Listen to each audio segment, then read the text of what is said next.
ఈ మహమ్మద్ యూనస్ వచ్చినప్పటి నుంచి బంగ్లాదేశ్ పాకిస్తాన్ ఇన్ఫ్లుయెన్స్లో పనిచేస్తున్నట్టుగా అనిపిస్తుంది. బంగ్లాదేశ్కి పాకిస్తాన్కి మధ్య రిలేషన్స్ ఎంత ఫాస్ట్గా స్ట్రాంగ్ అవుతున్నాయనే విషయాన్ని మన ప్రీవియస్ వీడియోస్లో చాలాసార్లు డిస్కస్ చేశాము.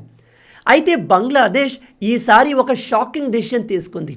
మీ అందరికీ తెలుసు, బంగ్లాదేశ్లో ప్రజల చేత ఎన్నుకోబడ్డ షేక్ హసీనా పైన కొన్ని ఇంటర్నల్ శక్తులు, కొన్ని ఎక్స్టర్నల్ శక్తులు కలిసి ఆమెను టార్గెట్ చేసి దేశం నుంచి పారిపోయేలా చేశారు. ఆమె ప్లేస్లో ఇదిగో ఇతన్ని, మహమ్మద్ యూనస్ని కూర్చోబెట్టారు. ఇతను బాగా చదువుకున్నవాడు, ఎకానమీ బాగా తెలిసినవాడు, నోబెల్ పీస్ ప్రైజ్ పొందినవాడు కాబట్టి దేశాన్ని బాగా పరిపాలిస్తాడు, దేశాన్ని అభివృద్ధి మార్గంలో తీసుకెళ్తాడు అని అందరూ అనుకున్నారు. కానీ దేశాన్ని పరిపాలించడం ఇతని వల్ల కాలేదు. షేక్ హసీనా సమయంలో బంగ్లాదేశ్ ఎలా ఉండేదో ఇతను ఆ దేశాన్ని అంతకన్నా వరస్ట్గా మార్చేశాడు. బాగా చదువుకున్న ఇతను ఆ దేశ జైల్లో ఉన్న క్రిమినల్స్ అందరినీ రిలీజ్ చేసేశాడు. అలాగే బంగ్లాదేశ్ని ఒక రాడికల్ కంట్రీగా మార్చాలి అని చూస్తున్న అక్కడి జమాత్ ఈ ఇస్లామీ పార్టీని ఇతను సపోర్ట్ చేయడం మొదలుపెట్టాడు. ఒక రకంగా ఇప్పుడు బంగ్లాదేశ్ పాకిస్తాన్ లాంటి రాడికల్ కంట్రీగా మారుతూ వస్తుంది. అండ్ రోజు రోజుకి ఈ మహమ్మద్ యూనస్ అండర్లో బంగ్లాదేశ్ పరిస్థితి మరింత వరస్ట్గా మారుతుంది.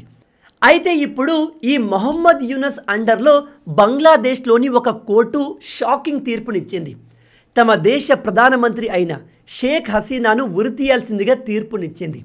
బై ద వే, మీలో తెలియని వాళ్ళకి చెప్తున్నాను, షేక్ హసీనా బంగ్లాదేశ్ నుంచి ప్రాణభయంతో పారిపోయి ఇండియాకు వచ్చేసింది. ప్రజెంట్ ఈమె ఇండియాలో ఫుల్ సెక్యూరిటీ మధ్య క్షేమంగా ఉంది. మీరు ఈ ఫొటోస్ని చూసినట్టయితే ఇది బంగ్లాదేశ్లోని నిన్నటి సిచ్యువేషన్. షేక్ హసీనాకు అగెన్స్ట్గా తీర్పునిచ్చే ముందు ఆ దేశంలో సెక్యూరిటీని కట్టుదిట్టం చేశారు. రోడ్లపైన ఎవరిని రాకుండా ప్రజల్ని రిస్ట్రిక్ట్ చేశారు. ఇప్పుడు మీలో చాలామందికి వచ్చే క్వశ్చన్ ఏమిటంటే, బంగ్లాదేశ్ కోర్టు షేక్ హసీనాకు ఉరిశిక్ష వేయాల్సిందిగా ఆదేశించింది. మరి అలాంటప్పుడు ఈమెను బంగ్లాదేశ్కి తీసుకెళ్ళి ఉరితీస్తారా? దానికి మన ఇండియా ఒప్పుకుంటుందా? షేక్ హసీనాకు ఉరి తీసేంత తప్పులు ఆమె ఏం చేసింది? బంగ్లాదేశ్ కోర్టు విధించిన ఈ ఉరిశిక్ష నుంచి షేక్ హసీనాను కాపాడే అవకాశం ఉందా? రండి ఈ విషయాల్ని ఇప్పుడు డీటెయిల్గా డిస్కస్ చేద్దాం. నిన్న అంటే నవంబర్ 17, 2025 రోజున బంగ్లాదేశ్ రాజధాని ఢాకాలో ఉన్న ఇంటర్నేషనల్ క్రైమ్ ట్రిబ్యునల్ షేక్ హసీనాపై ఉన్న 5 అలిగేషన్స్లో 2పైన ఈమెకు ఉరిశిక్షను విధించారు. బంగ్లాదేశ్లోని ఇంటర్నేషనల్ క్రైమ్ ట్రిబ్యునల్ కోర్టు ప్రకారం 2024లో బంగ్లాదేశ్లో జరిగిన స్టూడెంట్ ప్రొటెస్ట్లో విద్యార్థులు భారీ సంఖ్యలో చనిపోవడానికి ప్రధానమైన కారణం షేక్ హసీనా అని చెబుతూ ఆమెకు ఉరిశిక్షను విధించారు. ప్రొటెస్ట్లో స్టూడెంట్స్ చనిపోవడం వెనుక ఈమె హస్తం ఉంది. ఈమె ఆర్డర్స్తోనే అధికారులు స్టూడెంట్స్ పైన దాడి చేసి వాళ్ళను చంపేశారు. కాబట్టి ఈమెను ఆ హోల్ ఇన్సిడెంట్కి మాస్టర్ మైండ్గా కన్సిడర్ చేస్తూ ఉరిశిక్షను విధించారు.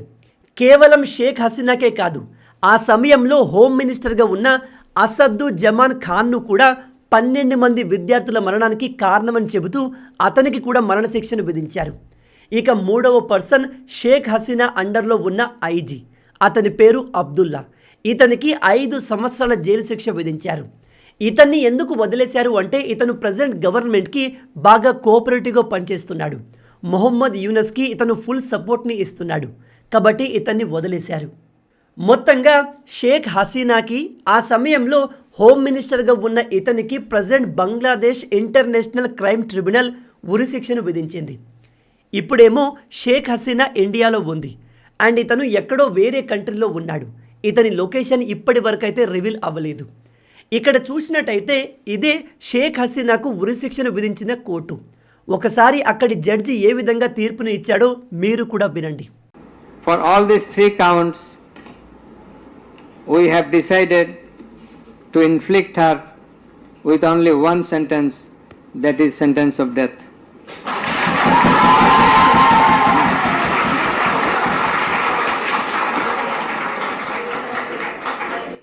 With only 1 sentence, that is sentence of death.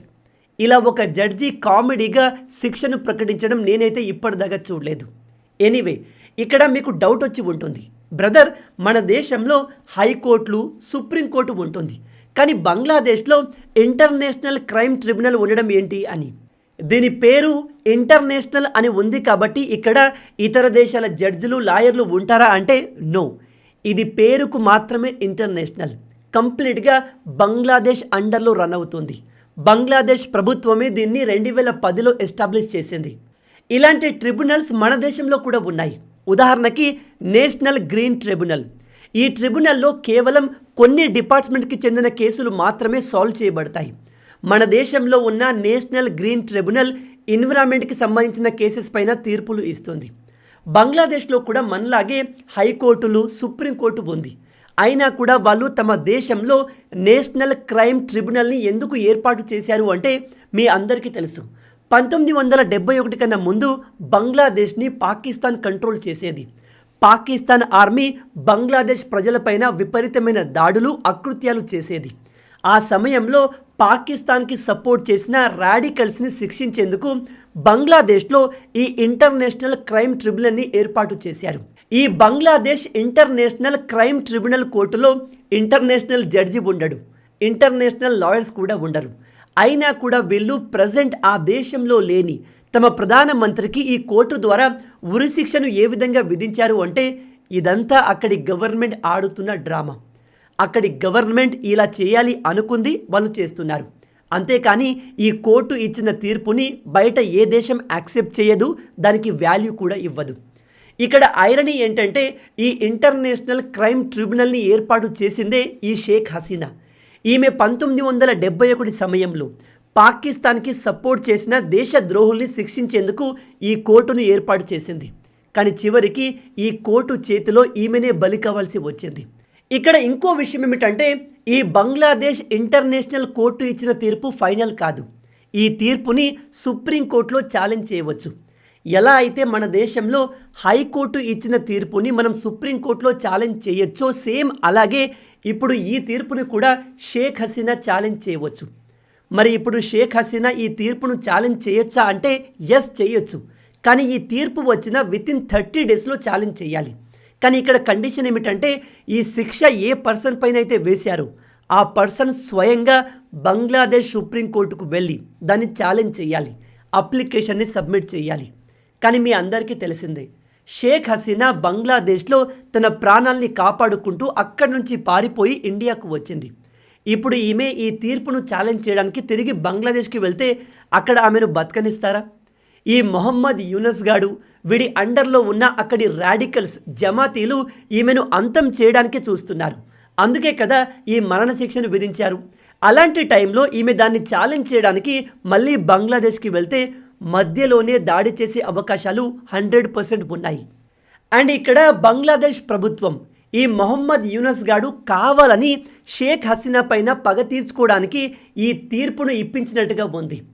బంగ్లాదేశ్లో షేక్ హసీనాకు అగెన్స్ట్గా ఇచ్చిన తీర్పు ఆ దేశం మొత్తానికి తెలియాలి, ప్రజలందరూ చూడాలి అని ఇదిగో ఇలాంటి స్క్రీన్స్ని ఏర్పాటు చేశారు. ఎస్పెషల్లీ ప్రొటెస్ట్ చేసి షేక్ హసీనాను దేశం నుంచి వెళ్ళగొట్టింది స్టూడెంట్సే కాబట్టి అన్ని యూనివర్సిటీస్లో ఇలాంటి స్క్రీన్స్ని ఏర్పాటు చేశారు. అయితే షాకింగ్ విషయం ఏమిటంటే ఏ స్టూడెంట్స్ అయితే షేక్ హసీనాకు అగెన్స్ట్గా ప్రొటెస్ట్ చేశారో వాళ్ళే ఆమెకు అగెన్స్ట్గా వచ్చిన తీర్పును ఇప్పుడు అంగీకరించట్లేదు. ఇక్కడ చూడండి, స్టూడెంట్స్ ఎవరు కూడా లేరు. ఎందుకంటే స్టూడెంట్స్ ఎంతో కష్టపడి తమ ప్రాణాల్ని త్యాగం చేసి షేక్ హసీనా ప్రభుత్వాన్ని తొలగించి దేశాన్ని అభివృద్ధి చేస్తాడు అని అధికారాన్ని ఈ మొహమ్మద్ యూనస్ గాడి చేతిలో పెట్టారు. కానీ ఇప్పుడు వీడు దేశాన్ని మరింత వరస్ట్గా మారుస్తున్నాడు. మీలో తెలియని వాళ్ళకి చెప్తున్నాను, ఈ మొహమ్మద్ యూనస్ బాగా చదువుకున్నవాడు, విదేశాల్లో గొప్ప గొప్ప రీసెర్చ్లు చేసి నోబెల్ ప్రైజ్ పొందినవాడు. అలాంటి ఇతను బంగ్లాదేశ్లో రీసెంట్గా మ్యూజిక్ని బ్యాన్ చేశాడు. మ్యూజిక్ని ఎవరు నేర్చుకోకూడదు అని చట్టాన్ని తీసుకువచ్చాడు. అలా ఎందుకు అంటే మ్యూజిక్ ఇస్లాంకి విరుద్ధం. ఇస్లాం మతంలో మ్యూజిక్ నేర్చుకోవడం హరాం. దానికి అగెన్స్ట్గా వేల మంది స్టూడెంట్స్ మళ్ళీ రోడ్డుపైకి వచ్చారు. కేవలం ఈ ఒక్క రీజన్తోనే కాదు, మొహమ్మద్ యూనస్ వచ్చినప్పటి నుంచి దేశంలో పరిస్థితులు మరింత వరస్ట్గా మారుతున్నాయి.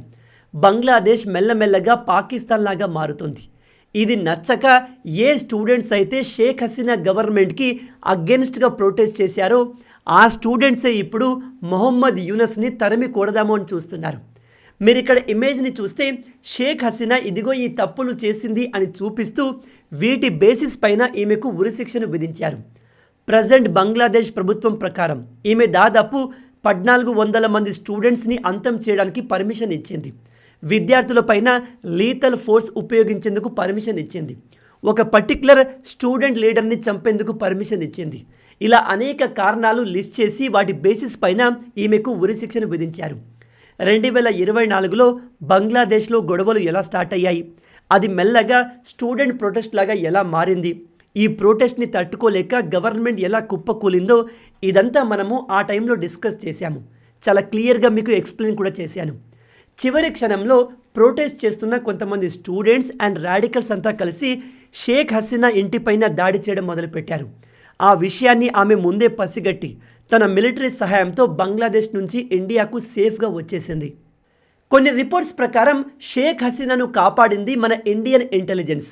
ఎందుకంటే ఈమెకు అగెన్స్ట్గా ఆ దేశంలో కుట్రలు జరుగుతున్నాయి అనే విషయాన్ని భారత ఇంటెలిజెన్స్ ఈమెకు ముందే ఇన్ఫామ్ చేసింది. కానీ ఈమె తన దేశంలో జరుగుతున్న ఆ వైలెన్స్ని కంట్రోల్ చేయగలను అనుకుంది.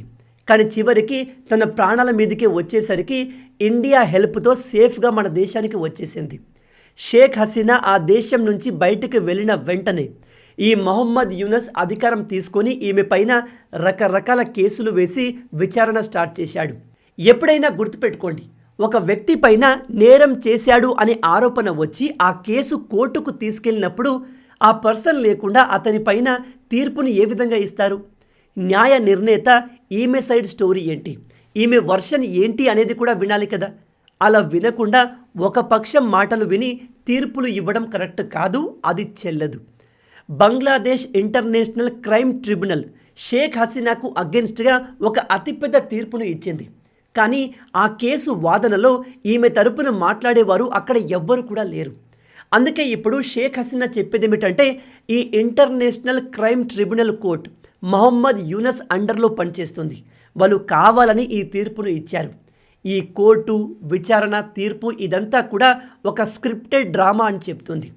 ఈ తీర్పు వచ్చిన తర్వాత ఇప్పుడు అక్కడి ఆర్మీ జనరల్ చెప్పేది ఏమిటంటే ఇక మేము షేక్ హసీనాను అరెస్ట్ చేయడానికి అన్ని రకాల ప్రిపరేషన్లు స్టార్ట్ చేస్తాము అని. అంటే ఇప్పుడు వీళ్ళు డైరెక్ట్గా ఇండియాతో షేక్ హసీనాను మాకు అప్పజెప్పండి అని అడుగుతారు. బై ద వే, వీళ్ళు ఎప్పటి నుంచో షేక్ హసీనాను అప్పజెప్పమని అడుగుతున్నారు. కానీ భారత్ దానికి ఒప్పుకోవట్లేదు. నిజానికి బంగ్లాదేశ్కి అండ్ మన భారత్కి మధ్య ఒక ఎక్స్ట్రాడిషన్ ట్రీటీ ఉంది. అంటే మన దేశంలో క్రైమ్ చేసిన ఎవరైనా క్రిమినల్స్ బంగ్లాదేశ్లో ఉంటే అక్కడి ప్రభుత్వం వారిని మనకు అప్పజెప్పాలి. సేమ్ అలాగే బంగ్లాదేశ్లో క్రైమ్ చేసిన క్రిమినల్స్ మన దేశంలో ఉంటే మనం వాళ్ళకు అప్పజెప్పాలి. ఈ లెక్కన చూస్తే బంగ్లాదేశ్ కోర్టు ప్రకారం షేక్ హసీనా 100 మందిని చంపి మన భారత్లో తలదాచుకుంది. ఇప్పుడు భారత్ షేక్ హసీనాను తిరిగి బంగ్లాదేశ్కి ఈ ట్రీటీ ప్రకారం అప్పజెప్పాలి అని బంగ్లాదేశ్ చెప్తుంది.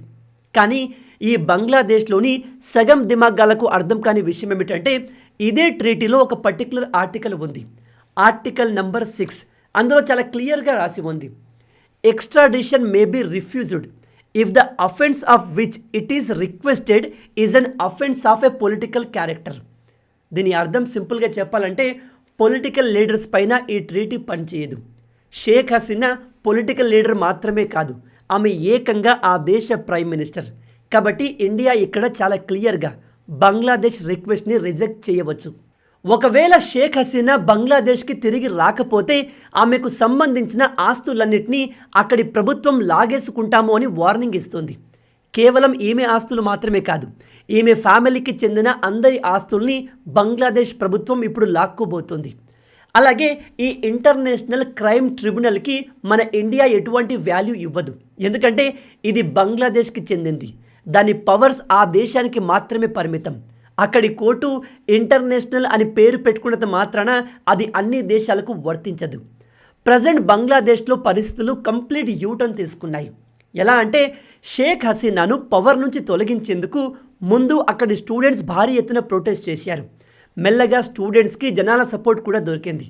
అలా బంగ్లాదేశ్ స్టూడెంట్స్ అండ్ ప్రజలు కలిసి ఈ షేక్ హసీనాను తొలగించి ఇదిగో ఈ మొహమ్మద్ యూనస్ని దేశాన్ని బాగుపరుస్తాడు, దేశాన్ని బెటర్గా పరిపాలిస్తాడు అని అధికారం ఇచ్చారు. కానీ ఇతను ఆ దేశాన్ని మరింత వరస్ట్గా మార్చాడు. ఇతను బంగ్లాదేశ్ని ఒక పాకిస్తాన్ లాగా రాడికల్ కంట్రీ లాగా మార్చే ప్రయత్నం చేస్తున్నాడు. అందుకే ఇప్పుడు ఈ మొహమ్మద్ యూనస్కి అగెన్స్ట్గా స్టూడెంట్స్ అండ్ ప్రజలు మళ్ళీ ప్రొటెస్ట్ చేయడం మొదలుపెట్టారు. దానికి ఈ యూనస్ గవర్నమెంట్ ఎలా రెస్పాండ్ అవుతుందో తెలుసా? నిన్న షేక్ హసీనాకు సపోర్ట్గా ఎవరు కూడా రోడ్లపైన రాకూడదు, ప్రొటెస్ట్ చేయకూడదు అని షూటెడ్ సైడ్ ఆర్డర్స్ని పాస్ చేశారు. షేక్ హసీనా ఎలా అయితే ప్రజల్ని కంట్రోల్ చేయడానికి ఫోర్స్ని వాడిందో అంతకన్నా దారుణంగా ఈ మొహమ్మద్ యూనస్ ప్రజలు ప్రొటెస్ట్ చేస్తే చంపేయండి అని ఆర్డర్స్ ఇచ్చాడు. అంటే షేక్ హసీనా చేసిందే ఇప్పుడు వీడు చేస్తున్నాడు. ఇలా అయితే పవర్లో ఉండి ఈ బాగా చదువుకున్నవాడు, నోబెల్ పీస్ ప్రైజ్ పొందిన బుద్ధిజీవి దేశానికి ఏం చేసినట్టు, ఏం సాధించినట్టు? ఇప్పుడు ఈ షేక్ హసీనాను మరింత టార్గెట్ చేసి ఎలిమినేట్ చేయాలి అని ఎందుకు చూస్తున్నారు అంటే, ఈ మొహమ్మద్ యూనస్ గాడు ఎటువంటి ఎలక్షన్ లేకుండా ర్యాండమ్గా దేశానికి చీఫ్ అడ్వైజర్గా మారి పవర్ని, పదవిని ఎంజాయ్ చేస్తున్నాడు. కానీ దేశంలో ఎటువంటి అభివృద్ధి లేదు. దాంతో ప్రజలు ఇప్పుడు ఇతన్ని క్వశ్చన్ చేయడం, ప్రెజర్ చేయడం మొదలుపెట్టారు. దాంతో ఇతను నేను నెక్స్ట్ ఇయర్ ఎలక్షన్ని కండక్ట్ చేస్తాను, ఎవరైతే ఎలక్షన్లో గెలుస్తారో వాళ్ళు ఈ అధికారాన్ని తీసుకొని బంగ్లాదేశ్ని పరిపాలిస్తారు అంటూ ఎలక్షన్ డేట్ని ఫైనలైజ్ చేశాడు. 2026 ఫిబ్రవరిలో బంగ్లాదేశ్లో ఎలక్షన్స్ జరగబోతున్నాయి. షేక్ హసీనా ఆ దేశం విడిచి వెళ్ళిపోయి ఇన్ని రోజులు అవుతున్నప్పటికీ ప్రజల్లో ఆమెపై ఉన్న పాజిటివిటీ ఇంకా పోలేదు.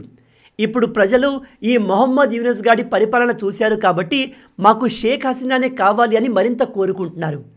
అందుకే ఈ షేక్ హసీనా మళ్ళీ ఎలక్షన్లో నిలబడి ఎక్కడ గెలుస్తుందో అనే భయంతో ఈ మొహమ్మద్ యూనస్ గాడు ఆ దేశంలో ఉన్న రాడికల్ ముస్లిం గ్రూప్ జమాతీ పార్టీ ఈమెను టార్గెట్ చేసి ఎలక్షన్లో పార్టిసిపేట్ చేయకుండా చేయాలి అని చూస్తున్నారు. మొదట వీళ్ళు షేక్ హసీనా పార్టీ అయిన అవామీ లీగ్ని ఎలక్షన్ నుంచి బ్యాన్ చేయాలి అనుకున్నారు. కానీ అలా చేస్తే వీళ్ళు భయపడ్డారు అని క్లియర్గా తెలుస్తుంది. అలాగే ఒక ఫ్రీ కంట్రీలో, డెమోక్రసీలో ఒక అతిపెద్ద లీడర్ని ఎలక్షన్లో పార్టిసిపేట్ చేయకుండా బ్యాన్ చేస్తే ప్రజలు ఊరుకోరు. అందుకే అలా చేయడం కంటే ఈ షేక్ హసీనాను ఎలిమినేట్ చేస్తే బెటర్ అనుకొని ఈ ముసలోడు ఆ దేశ లీగల్ సిస్టమ్ని వాడుకొని ఇప్పుడు ఈమెకు ఉరిశిక్షను విధించాడు. ఓవరాల్గా బంగ్లాదేశ్లో 2 సంవత్సరాల్లోనే పరిస్థితులు కంప్లీట్గా యూటర్న్ తీసుకున్నాయి. ఇప్పుడు ఈ మొహమ్మద్ యూనస్ గాడు చేసే పనుల కారణంగా మెల్లమెల్లగా షేక్ హసీనా వాల్యూ ఆ దేశ ప్రజలకు తెలుస్తుంది. అండ్ ప్రజల్లో ఆమెకు సపోర్ట్ కూడా భారీగా పెరుగుతుంది. మెల్లమెల్లగా ఈమె పార్టీ లీడర్లు కూడా బయటకు వచ్చి ప్రజల్లో అవేర్నెస్ని తీసుకువస్తున్నారు. ఇక మన ఇండియా విషయానికి వస్తే భారత్ చాలా క్లియర్గా చెప్తుంది, as a close neighbour India remains committed to the best interest of the people of Bangladesh, including in peace, democracy, inclusion and stability in the country. దీని అర్థం ఏమిటంటే మనం ఇక్కడ షేక్ హసీనాను అప్పగిస్తాము అని చెప్పలేదు, ఇవ్వము అని కూడా చెప్పలేదు. కానీ బంగ్లాదేశ్ ప్రజలకు ఆ దేశానికి ఏదైతే అవసరమో, ఆ దేశంలో డెమోక్రసీ, పీస్, స్టెబిలిటీ కోసం ఏం చేస్తే బాగుంటుందో అదే ఇండియా చేస్తుంది అని మనం రెస్పాండ్ అయ్యాము. దీన్ని బంగ్లాదేశ్ ప్రజలు క్లియర్గా అర్థం చేసుకోగలిగితే మన ఇండియా ఇక్కడ ఇండైరెక్ట్గా షేక్ హసీనాను ఇప్పుడే ఇవ్వము అని చెప్తుంది. రాబోయే రోజుల్లో బంగ్లాదేశ్లో పరిస్థితులు మరింత ఇంట్రెస్టింగ్గా మారబోతున్నాయి. ఎస్పెషల్లీ ఇప్పుడు ఫిబ్రవరిలో జరగబోయే ఎలక్షన్స్ మరింత ఇంట్రెస్టింగ్గా ఉంటాయి. ఈ ఎలక్షన్స్ రిజల్ట్స్ మీదే బంగ్లాదేశ్ ఇండియాకు ఫ్రెండ్లీగా ఉంటుందా లేదా పాకిస్తాన్ లాగా బద్ధ శత్రువుగా మారుతుందా అనేది డిపెండ్ అయి ఉంటుంది. ఇప్పటి వరకు మన ఇండియా బంగ్లాదేశ్ ఎన్ని ఎక్స్ట్రాలు చేసినా ఆ దేశం పైన ఎటువంటి యాక్షన్ ఎందుకు తీసుకోలేదు అంటే మన భారత్ అసలు ఆ దేశంలో ఏం జరుగుతుంది, యూనస్ ఏం చేస్తున్నాడు, ప్రజలు ఎటువైపు మొగ్గు చూపుతారు అనే విషయాన్ని ఓపికగా గమనించింది. కొన్నిసార్లు ఆవేశంలో డెసిషన్ తీసుకుని దాడి చేయడం కంటే కూడా కామ్గా ఉండడమే మంచిది. ఇప్పుడు చూడండి, బంగ్లాదేశ్ ప్రజలే మెల్లగా రియలైజ్ అయ్యి షేక్ హసీనాను మళ్ళీ సపోర్ట్ చేయడం మొదలు పెడుతున్నారు. ఒకవేళ ఈ యూనస్ గాడు ఆ దేశ ప్రజలకు అగెన్స్ట్గా వెళ్ళి షేక్ హసీనా పార్టీని బ్యాన్ చేసిన, ఆమెను దేశంలోకి కంప్లీట్గా రానివ్వకుండా చేసిన, వీడు పాకిస్తాన్తో చేతులు కలిపి మన ఇండియా ఇంట్రెస్ట్ని హర్ట్ చేసే ఏదైనా పెద్ద డెసిషన్ తీసుకుంటే అప్పుడు ఇండియా బంగ్లాదేశ్ పైన ఫోర్స్ని ఉపయోగించే అవకాశం ఉంది. అప్పుడు మన మిలిటరీ రంగంలోకి దిగి బంగ్లాదేశ్ని ఏం చేయాలో అది చేస్తుంది. మొత్తంగా ఇవే ఈ వీడియోకి సంబంధించిన పూర్తి విషయాలు. మీ ఆలోచన ప్రకారం ఈ సిచ్యువేషన్లో మన ఇండియా ఏం చేస్తే బాగుంటుంది?